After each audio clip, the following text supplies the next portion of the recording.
तो बच्चों हमारा अगला टॉपिक है रिजल्टेंट वेक्टर और हेड टू टेल रूल। आपकी बुक में से देख लेते हैं। हमारा अगला जो टॉपिक है वो है रिजल्टेंट वेक्टर और हेड टू टेल रूल। यहाँ पे कहीं भी आपका होगा, ये रहा आपका हेड टू टेल रूल। इसको हम डिटेल से पढ़ते हैं। हेड टू टेल रूल आपका ना शॉर्ट के लिहाज से बहुत ज़्यादा इंपॉर्टेंट है और रिजल्टेंट वेक्टर की भी अक्सर डेफिनेशन आ सकती है। इन दोनों में से हेड टू टेल आपका मोस्ट इंपॉर्टेंट है, इसके आने के चांसेस ज़्यादा हैं। तो इसे देखते हैं। अब इसकी डेफिनेशन है रिजल्टेंट वेक्टर की। जैसा कि आपको इसकी वर्डिंग सही लग रहा है, क्या है रिजल्टेंट। रिजल्ट का मतलब क्या होता है, नतीजा। यानी कि वो वेक्टर होगा जो किसी दो वेक्टर के रिजल्ट में आएगा, आउटपुट में आएगा। जब दो वेक्टर को हम ऐड करेंगे, जो वेक्टर तीसरा आएगा वो क्या होगा, रिजल्टेंट वेक्टर। ये इससे ज्यादा वेक्टर को, 3 4 5 जितने भी वेक्टर को ऐड करेंगे, जो आखिर में रिजल्ट आएगा वो आपका वेक्टर कौन सा होगा, रिजल्टेंट वेक्टर।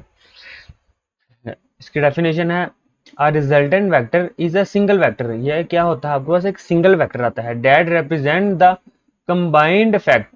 मतलब के दो या दो से ज्यादा आपके पास जब इफेक्ट होते हैं, कंबाइंड का मतलब होता है इकट्ठा। कितने, of to or more vector, दो या दो से ज्यादा वेक्टर को जब हम मिलाएंगे, जो रिजल्ट में आएगा वेक्टर वो क्या होगा, आपका रिजल्टेंट वेक्टर होगा। It has the same effect as all the individual vector acting together. ये बेसिकली ना तमाम वेक्टर का जो रिजल्ट होता है उसके इफेक्ट को शो करवाता है। यहां तक आप कर सकते हैं इसकी definition.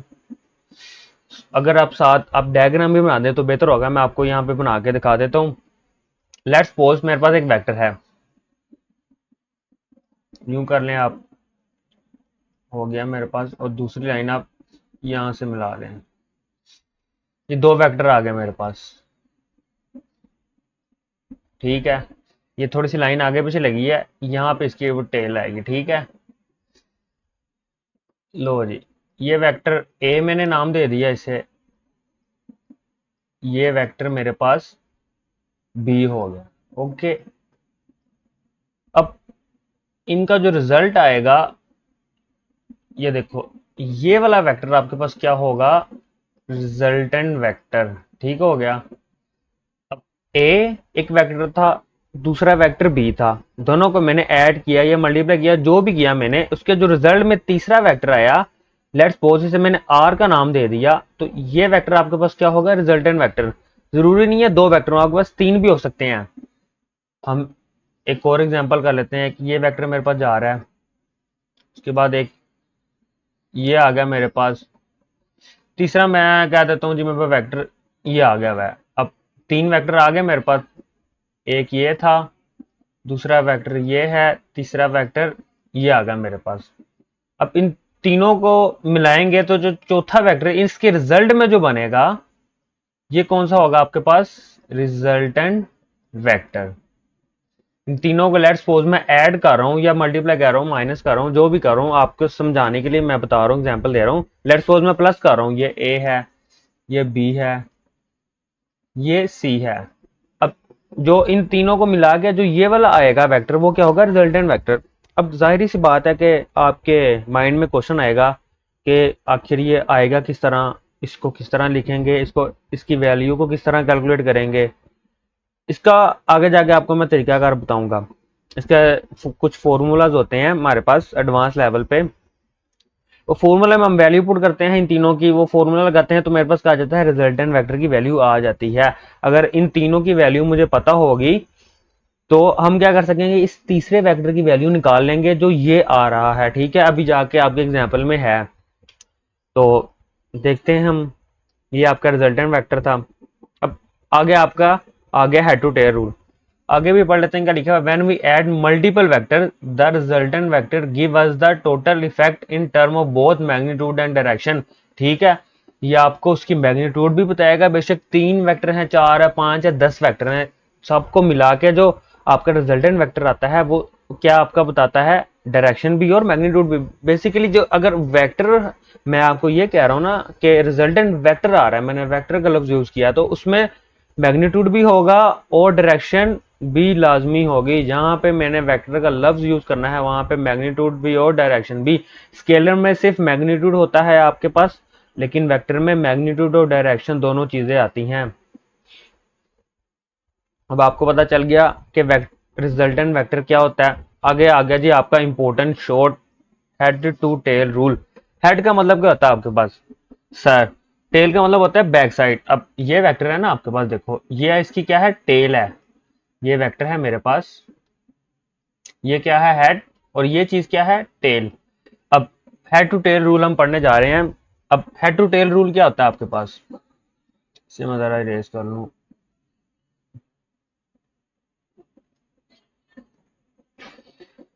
The head to tail rule is a graphical method. अब ये कौन सा है, ग्राफिकल मेथड है, आप ड्रा करना पड़ेगा।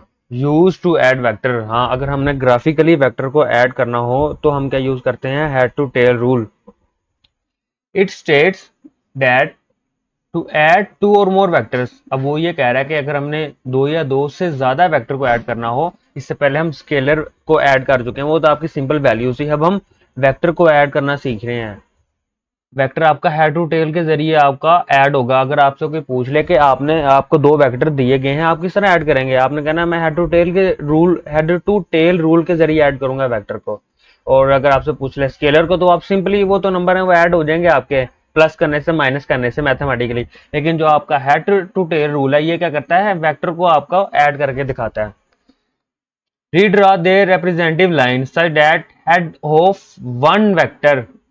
आप वेक्टर ले लें, एक वेक्टर मैंने ले लिया, ये इसका हेड आ रहा, head of one vector coincide with the tail of other. ये दूसरा वेक्टर मैं ले लेता हूं, ये ए वेक्टर था, ये बी वेक्टर था। अब वो क्या कह रहा है, जो पहले वेक्टर का जो हेड है वो किससे मिलना चाहिए, टेल से, किसके, दूसरे वेक्टर की। ये इसकी टेल है, ठीक है, यहां पे ये खत्म हो रही है इसकी टेल, ठीक है।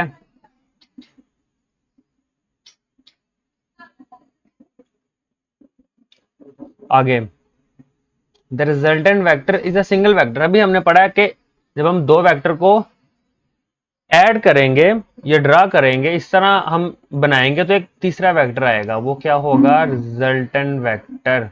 अब जो रिजल्टेंट वेक्टर क्या होगा, वो पहले वेक्टर की टेल और जो रिजल्टेंट वेक्टर की टेल आपस में मिलेगी, और जो दूसरा वेक्टर का हेड उस रिजल्टेंट वेक्टर के हेड से मिलेगा, तो आपका क्या होगा, ये सारा rule head to tail rule होगा। The resultant vector is a single vector. आपके पास देखो ये रिजल्टेंट वेक्टर आर आ गया हुआ, ये वाला वो एक सिंगल वेक्टर है, directed from the tail of first vector. देखो ये ए वाला आपका फर्स्ट वेक्टर था ना, अब इसकी जो रिजल्टेंट वेक्टर की जो टेल है वो ए वाले की टेल से मिल रही है, और इसका जो हेड है रिजल्टेंट का वो बी के यानी दूसरे के हेड से मिल रहा है। From the tail of first vector to the head of last vector, देखो head of the last vector मिल गया, जो आपका रिजल्टेंट वेक्टर का हेड था वो बी वाले के हेड से मिलेगा। तो ये आपके पास क्या था, रिजल्टेंट वेक्टर था। इस तरह हम ड्रा करते हैं रिजल्टेंट वेक्टर को। यहाँ पे आपको मैं जरा ड्रा भी करके दिखाता हूँ नीट सा करके। ये देखो एक ये वेक्टर आ गया मेरे पास, एक वेक्टर मैं यहाँ पे ड्रा कर लेता हूँ, ये देखें आप, इसको मैं जरा एरो लगा लेता हूँ आपको समझ आए ये चीज। ये ए वेक्टर था, ये बी वेक्टर था, और ये रिजल्टेंट वेक्टर मेरे पास आया है, ठीक है। अब देखो ये जो रिजल्टेंट वेक्टर आया है इसकी टेल देखो किससे मिली है, ए वाले की टेल के साथ, और जो इसका हेड है रिजल्टेंट वेक्टर का वो बी वाले के सेकंड वाले के हेड के साथ मिल रहा है। तो ये क्या था आपका हेड टू टेल रूल। घबराना नहीं है आपने, अगले एग्जाम्पल को देखिए, हम इसे सोल्व करेंगे, ये आखिर क्या कह रहा है आपको। अभी आप हेड टू टेल रूल पर फोकस करें, आगे आपको समझ हेड टू टेल रूल।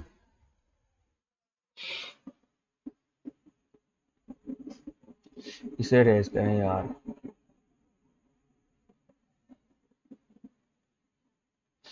तो आगे हम चलते हैं, आपको उसने एक एग्जाम्पल दिया है, आपने इस एग्जाम्पल को बड़े समझ के और ध्यान से और आराम से समझना है। Illustration of addition of vector. अब वेक्टर को हम वो ऐड किस तरह करते हैं वो आपको एक्सप्लेन कर रहा है। Let's take two vectors v1 and v2। वो कह रहा है आप दो वेक्टर्स ले लें, एक वेक्टर क्या है v1, दूसरा वेक्टर क्या है v2, हम अपना भी बनाते हैं, कोई मसला नहीं। उससे पहले यार हम इसे रेस कर लें, थोड़ा सा टाइम लगेगा इस चीज पे, लेकिन आपको समझाने के लिए बेहतरीन, एक दफा आप समझ लेंगे आपको आगे कोई भी इशू नहीं आएगा। इसे ध्यान से समझो आप लोग। अगर आपको यही मेन चीजें नहीं आएंगी, आप पूरे चैप्टर में रोते रहोगे, आगे आपके ग्राफ्स आने हैं, आपको समझ ही नहीं आएगा ये किस तरह वेक्टर बन रहे हैं, कहाँ पे जा रहे हैं। इसे अच्छी तरह समझ लो। इसी तरह मैं इस पर थोड़ा सा टाइम लगा रहा हूँ, समझा रहा हूँ आपको अच्छी तरह। अब आपका ये ग्राफ बना हुआ है यहाँ वहां पे बुक के अंदर, दोबारा बना लेते हैं हम। ठीक है, ये आप थोड़ा सा लाइन को बड़ा कर लेते हैं, आपको समझ आ जाए। अब कितने वेक्टर्स आपने लेने हैं, वापस चलते हैं अपनी एग्जांपल पे। टू वेक्टर, एक v1 और v2 having magnitudes 300 Newton and 400 Newton, acting at angles of 30 and 60 with x axis. आपने दो वेक्टर्स लेने हैं, एक आपने वेक्टर लेना है v1 और दूसरा वेक्टर लेना है v2। इसका जो मैग्नीट्यूड है वो कितना है 300 न्यूटन। अब यहाँ पे 3 को लिखा है, ये भी मैं आपको बताऊंगा। अभी हमने शॉर्ट लिख लिया, 300 लिखने के बजाय हमने समझ लो 3 लिख लिया है। अब दूसरा वेक्टर क्या ले लेना आपने 4 400 न्यूटन वाला। अब यहाँ पे हम ड्रा करते हैं अपना वेक्टर, हम अपना यार लादा बनाते हैं। इसका एंगल देख लो कितना कितना एंगल आ रहा है, 30 का 60 का। ठीक हो गया यार, अंदाजे से मैं ड्रा करने की कोशिश करता हूँ। यहाँ पे आपका यार आपको पता है एंगल, पहले एंगल लिख लेते हैं। यहाँ पे होता है 0 स्टार्ट से, यहाँ पे आपका है 90, जैसा कि मैं आपको बता चुका हूँ। यहाँ पे आता है एंगल 180। क्या याद रखोगे यार, आपको मैं बड़ा अच्छे तरीके से एक्सप्लेन कर रहा हूँ। यहाँ पे आपका आता है 270। ये देख लेना नीचे से नज़र आ रहा है, ये एक दफ़ा मैं चेक कर लेता हूँ। हाँ, वो लास्ट टाइम आपकी लास्ट वीडियो में यहाँ पे वो नज़र नहीं आ रहा था। अब यहाँ पे आपका 90 है। अब आपने एक, वो कह रहा है आपने एक वेक्टर v1 ड्रा करना है, उसका एंगल कितना होना चाहिए 30 तकरीबन तकरीबन यहाँ पे आएगा। ठीक है, मैं अंदाजा कह देता हूँ विद एक्स एक्सिस। इस एक्सिस के लिहाज से, एक्स के लिहाज से आपने दोनों ड्रा करने हैं। ठीक है, दूसरे का एंगल है, ये आपका ओरिजिन से स्टार्ट कर रहा है। ठीक है, थोड़ा सा ऊपर नीचे हो सकता है लाइन, यहाँ पे ये ओरिजिन से आएगी, ये वाली लाइन आपकी। एक मिनट यार से दोबारा ड्रा करता हूँ, मजा नहीं आया, ओरिजिन से नहीं ड्रा हुई मेरी। चल हो जा।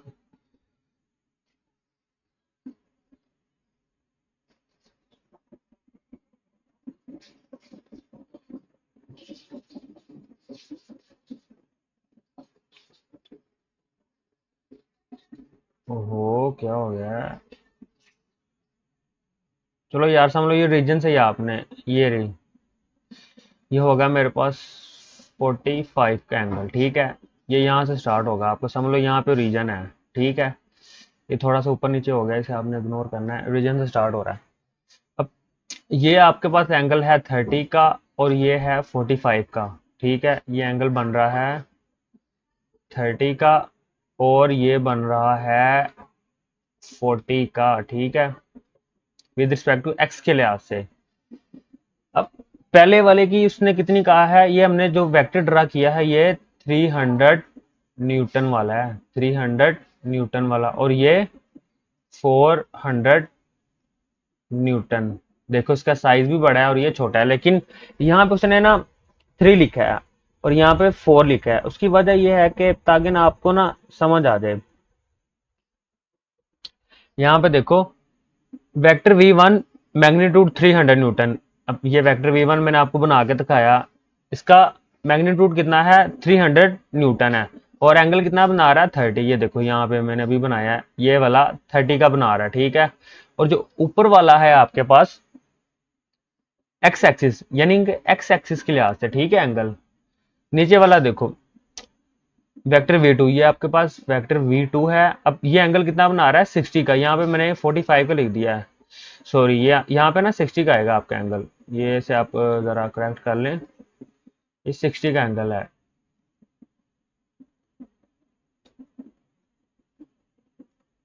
सिक्सटी का और ये 30 का।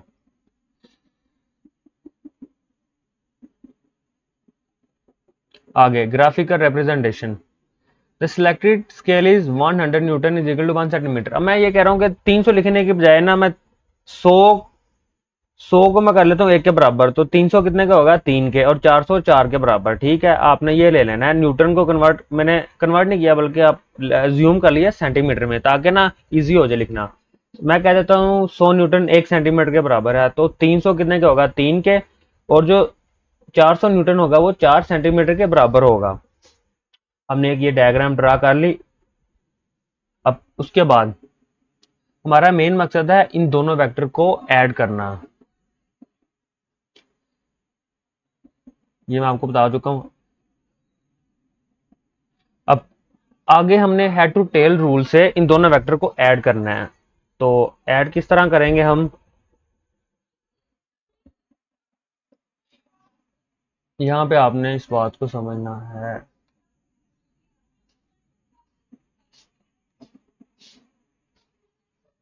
जरा डायग्राम दोबारा बनानी पड़ेगी।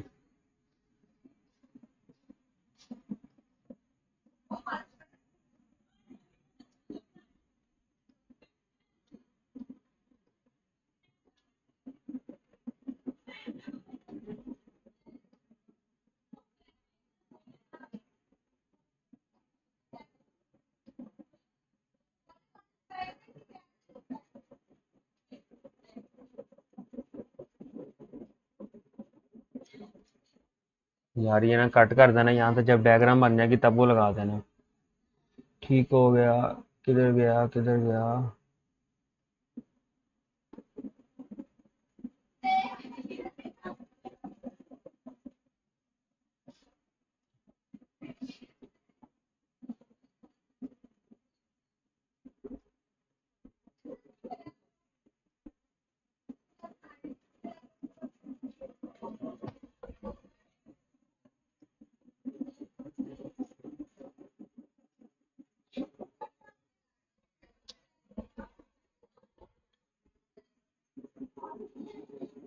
अब देखो, यहाँ पे आप देखो, आपके पास दो वेक्टर थे ना,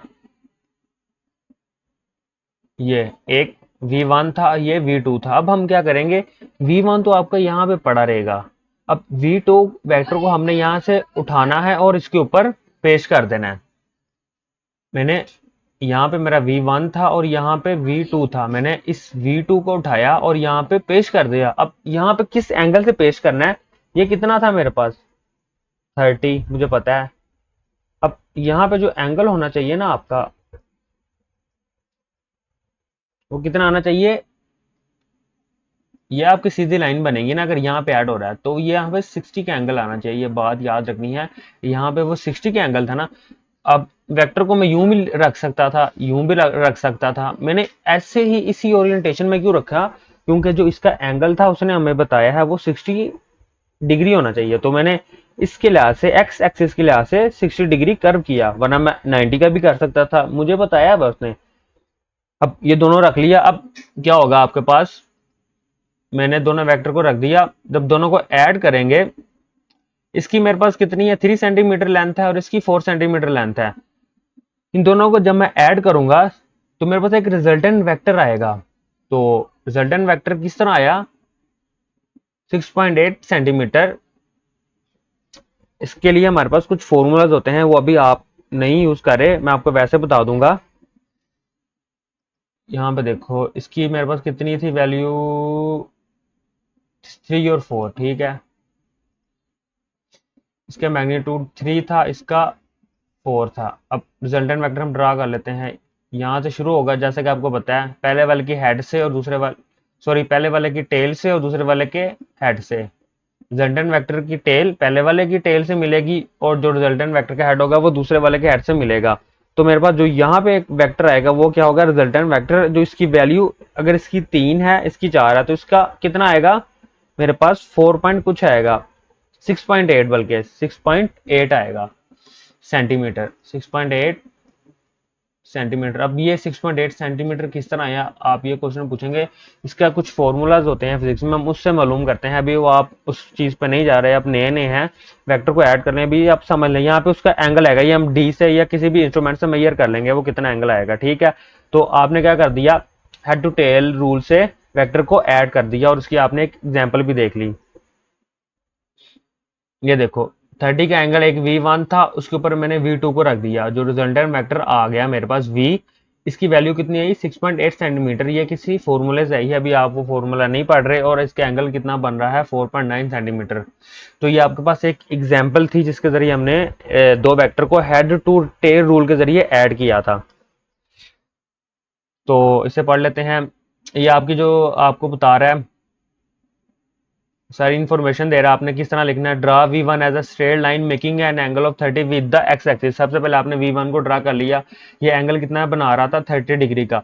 उसके बाद step 2, draw V2 starting from the head of V1 and making an angle of 60 with the x axis. अब दूसरा वेक्टर V2 को मैंने V के ऊपर उठा के रख दिया, और जो इसका एंगल था वो 60 था, मैंने इस डायरेक्शन में इसे लिखा। यूं क्यों नहीं लिखा, हमें उसने 60 बताया हुआ है, ठीक है। इसके ऊपर मैंने रख दिया। आगे क्या हुआ, डिटर्मिनेशन ऑफ रिजल्टेंट वेक्टर। अब हमने जो इन दोनों का जब हमने ओरिएंटेशन में प्लेस कर दिया तो हमारे पास एक रिजल्टेंट वेक्टर आएगा। वो किस तरह आया, magnitude the resultant vector is measured as 6.8 centimetre. अब वो जो रिजल्टेंट वेक्टर आया है वो किस तरह आया है, वो हमारे पास कुछ फॉर्मूलाज होते हैं, उसके अंदर हम इन दोनों की वैल्यू पुट करते हैं तो मेरे पास इसकी वैल्यू आ जाती है, ठीक है। और उसके हमने एंगल को मालूम कर लिया। तो यूजिंग द स्केल, अब जैसे कि आपको पता है 6.8 सेंटीमीटर आया है, 3 सेंटीमीटर का मतलब होता है आपके पास 300, और 4 का मतलब है 400। तो 6.8 को हम मल्टीप्लाई कर देंगे 100 से, तो कितना आ जाएगा 680, मतलब 660 न्यूटन। जो ये वाला वेक्टर आया है इसकी पावर कितनी होगी 680 न्यूटन। यहाँ पे इसने बताया हुआ है आपको किस तरह निकालना है। हमने 1 सेंटीमीटर 100 के बराबर लिया था ना, तो 100 को 6.8 सेंटीमीटर से मल्टीप्लाई कर देंगे तो आपके पास रिजल्टेंट वेक्टर आ जाएगा। अब वो बता रहा है, देखो रिजल्टेंट वेक्टर की दो चीजें आई हैं, एक उसका मैग्नीट्यूड आया है और दूसरा एंगल आया है। The direction is measured as an angle of 49 with the x-axis. So the magnitude of a resultant vector is 680 Newton and its direction is 49 degree with x-axis. अब ये दोनों जो आपकी वैल्यूज आई हैं एंगल और मैग्नीट्यूड, ये आपका एक फॉर्मूला के जरिए आई हैं, ठीक है। तो इन चीज़ों का आपने ध्यान से ज़हन में रखना है कि हम किस तरह वेक्टर को ऐड करते हैं। मैंने आपको एग्जांपल से एक्सप्लेन भी कर दिया, तो अब आगे जाके हम इसकी कुछ एग्जांपल करेंगे जो आपकी बुक में मौजूद है, ताकि आपको कंसेप्ट और ज़्यादा क्लियर हो।